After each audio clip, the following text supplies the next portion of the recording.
小谷，我不让你死。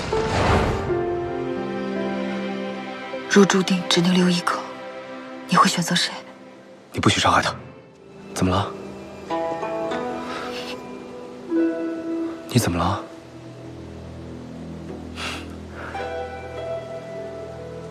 是不是与父神之妻了？傻瓜，他不应便不应，我再努力便是。青木，你喜欢我吗？当然喜欢啊。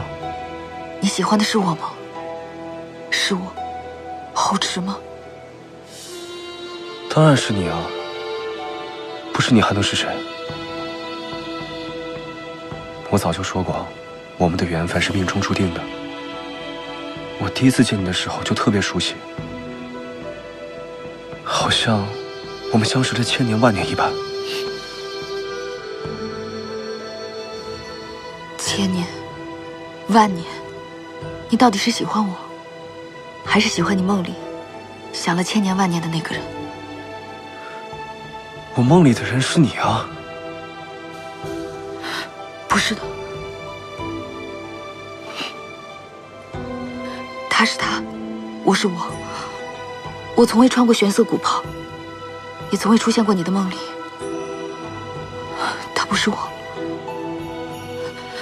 青木，我问你，若那日在瞭望山，我们第一次见面，你没有看到我手上的手链，你也没有觉得我是你命中注定的那个人，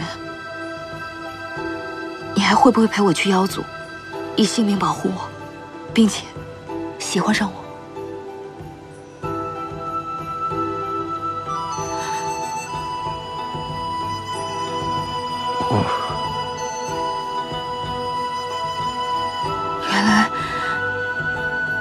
原来你们大家都一样，只是因为我体内的那道神识，所以才以性命保护我，所以才对我好，对吧？什么神识？我不明白你在说什么，后池。你喜欢的那个人，就在我这具身体里面。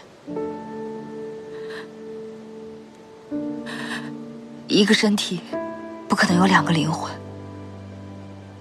不是他吞噬我，就是他烟消云散。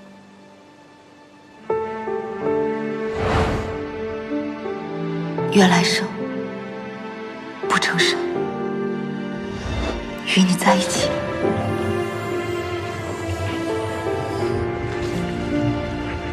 小谷，我不让你死。若注定只能留一个，你会选择谁？你不许伤害他。